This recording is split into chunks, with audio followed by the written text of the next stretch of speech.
So next we want to add this dotted line. As you see there, it's really small, but you can see there is that dotted line. Now we don't have a baked that would do that, so we'll have to create our own. Now the beauty here is that to draw things onto the screen, right, to actually move the pixels around and create customized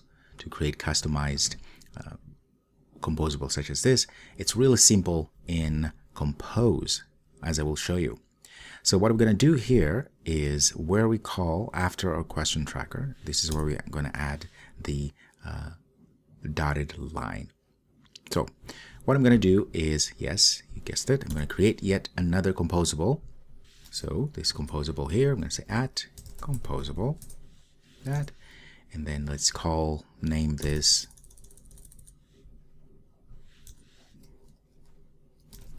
it's going to be draw dotted line, and in this case we have to pass what we call the path effect, which I will show you in a second here. So it is indeed a type there in Composable. Okay, we can also make this like preview so we can hopefully see something as we go there.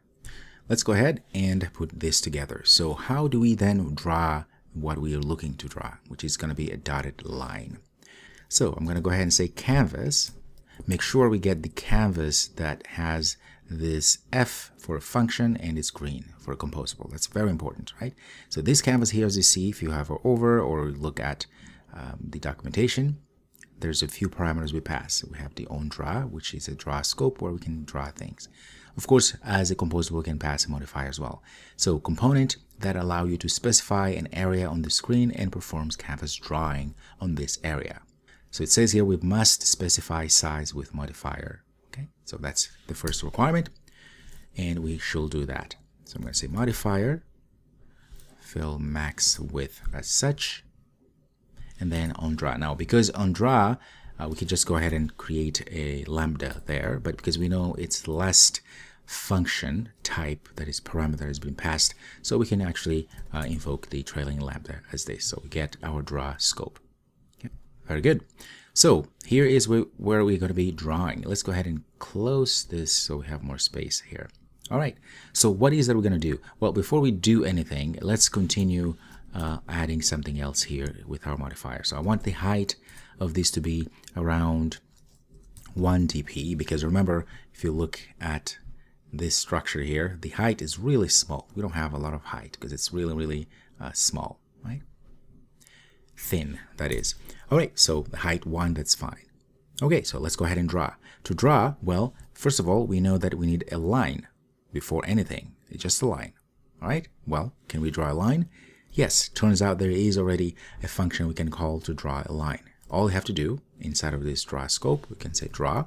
Look at this. You can draw an arc, circle, image, all of oval, paths, points, and so forth.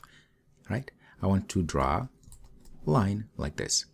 And look at how wonderful this is. We can pass a brush, start, offset, and offset, or color. So we have a few overload functions here, right? So I'm going to pick the second one.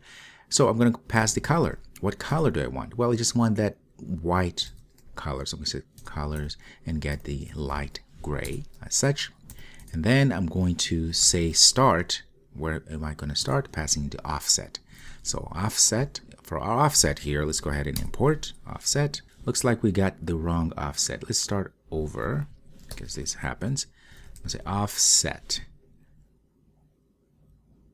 This one. Okay. So for X, Y. X, we're just going to say 0, F, right? And for Y, it's going to be also 0, F. So X and Y direction, we're not moving at all. Okay. So it stays in one point. Now, for end, offset like this, I'm going to pass another offset, XY. So I'm going to say size dot width. Okay.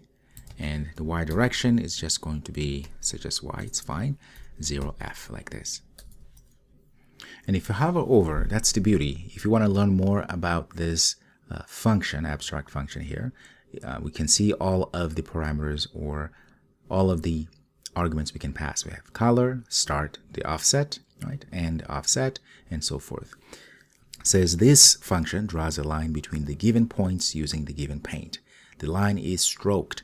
Okay, so the parameters, color, we know what that is. Start, first point of the line to be drawn, and second point. And stroke width and cap, we have path effect, which we're going to pass, which is optional effect of pattern to apply to the line. And we can even pass the alpha, the opacity to be applied to the color, and so forth. All right, so next here, what we're going to pass is going to be the path effect. Now, the path effect is going to be the path effect that we're going to be creating here. Now, I could actually create this path effect right inside of this function, right? But I won't do that because we may want to create different kinds of path effects. So if you hover over, it says effect applied to the geometry of drawing primitive. For example, this can be used to draw shapes as a dashed or shaped pattern or apply treatment around line segment, intersection, and so forth. Okay, so there are different kinds of effects we can use. So let's double click. There's corner effect that we can use. There is dash path effect, which is one we can use, we're going to be using. There is chain path effect, so there's different kinds of effect. So where this is going to be called? Well, we're going to call that right after our question. So I'm going to say dotted, draw a dotted line, and for our effect here, and for our path effect, at the top here, I'm going to create a val, path effect, and I'm going to create one. I'm going to say path effect, all of that is given, folks. I'm going to say dot, I want the dash path effect as that, and I'm going to pass a float array of 10f and 10f as such, and then for the phase is going to be 0f. So to learn more, we can just hover over dash path effect, and we can see here we pass the intervals, the float array. So the interval is 10f, 10f. That's the interval we're going to add, right? And then we have a phase float. We're just going to say 0. Now, we don't understand what that means. It's okay. We can just come here and continue. It says that intervals is an array of on and off distances for the dash line segments, right?